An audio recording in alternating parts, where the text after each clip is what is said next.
It's so bright. I can't tell. Do I look better with my light on or off? On or off? It really, I can't tell if it makes a difference. This light is so bright. I really cannot tell.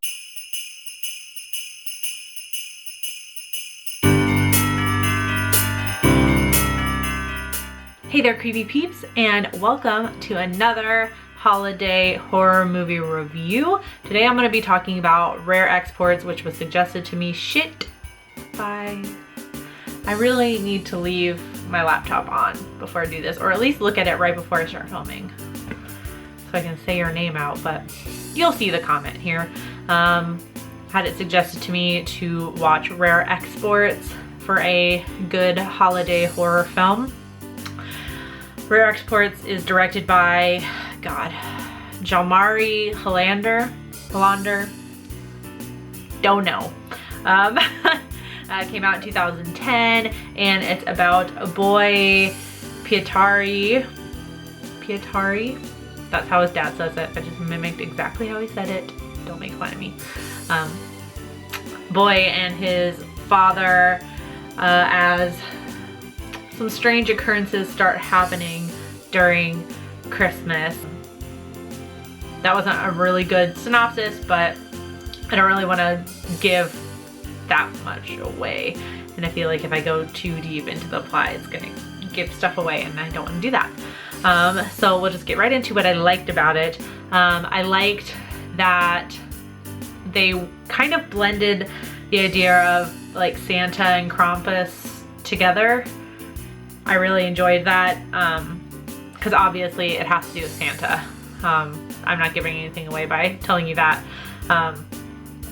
So I really liked the uniqueness of like the story, like the opening scene and like the folklore behind it. And like I said, it was kind of like Santa and Krampus mixed together. So I really liked that idea, and it made it super creepy. I also liked the addition of consumerist culture in this movie. So I mean, like, as the title would suggest, Rare Exports, I think it kind of hints, like, it comes full circle, you see at the end, which I can't give away, but if you've seen Rare Exports, you know exactly what I'm talking about. Basically, without giving anything away and being super duper vague, at the end of the movie, there's like kind of like a profit opportunity in this. So it takes like, I like how it kind of blends like Christmas folklore and like old traditions and stuff, and blends it with like consumerism and stuff in a really clever way. And of course I liked, as with I feel like a lot of Christmas horror movies that involve children, there's a loss of innocence. I mean, we can all probably pinpoint the time in our lives when we found out that Santa wasn't real. So I really liked the loss of innocence with the main little boy, Pietari, who is adorable, by the way. This kid is so cute. And I don't call kids cute very often, so I don't throw that compliment around lightly. But I really like, throughout the movie, he's dragging this little like toy around. It looks like some sort of like stuffed beaver or porcupine or something like that. Just a cute little stuffed animal he drags along, and it's his pet or whatever.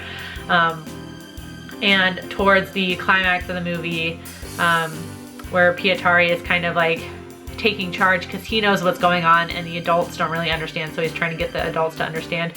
He leaves this toy on the ground before he takes charge in defeating what it is that is attacking their town. It just reminded me of that loss of innocence when we all found out what Christmas is about, and there isn't a Santa Claus that visits every single house in one night, and you know. So I really liked that. Dislikes. The beginning was super hard to understand. I almost thought I was watching a sequel for a second, and I had to pause and find out and make sure, because it just jumps like right into like Pietari's and his dad's like life, and job or like their business, which I still really don't fully understand. I guess I 100% suggest doing some background research on what I don't know if what they're doing is a real thing that people do in Finland. Like, I guess it could be, like, why not? Again, if you've, I can't like, and I'm not trying to be super vague here to not give anything away. I just really don't understand like what their profession was. It had to do with like reindeer, like they were selling the carcasses or something. I don't know. Or like maybe they were skinning them. I don't know. I just really didn't get it, and it jumps like right into it. And it's like, it's almost like you kind of have to have that understanding already in place to like, to put you there. I don't know. I definitely suggest doing some background research before you get into the movie, so maybe you won't be as confused as I was. And I wanted to see Santa. Mini spoiler alert, you don't actually, you see him, but you don't see him, if that makes sense. You see him, but you don't see him. I kind of just wanted to see him. That all just sounded awful. And the only other thing I really didn't like about it was the CGI. Didn't really hold up. This movie only came out in 2010, but it was a little bit sticking out like a sore thumb. But it wasn't anything like, I didn't notice it a lot, so I don't know if like they just didn't use CGI all that much, which is like kudos for them that they didn't use CGI that much. It only stuck out at like a few parts. It only stuck out, so I mean that was decent. It wasn't that bad. So why you should watch Rare Exports? You definitely should watch it for something different, for like a holiday horror movie. Definitely it's got a creep factor in there, like the elves or whatever you want to call them. More or less they were elves, but they weren't. I don't know. Again, if you've seen the movie, you know what I'm talking about. They're definitely creepy, and there is like the undertone of the creepiness of Christmas throughout the movie. So if you're looking for something completely different from your normal Christmas horror fare, like Black Christmas and Silent Night, Deadly Night, that sort of thing, Gremlins, go to Rare Exports. Definitely rare. It's very rare. All right, so with that, I'm gonna give this movie a rating of Fangtastic. Seriously, gonna add it to my collection. Gonna add it to my Christmas watch list every year. It was very great suggestion. Thank you so much for that. Yep, so let me know in the comment section down below what you think of Rare Exports if you've seen it before, and let me know your favorite lesser known Christmas horror movie if you have one. And yeah, until next time, stay strange. Bye.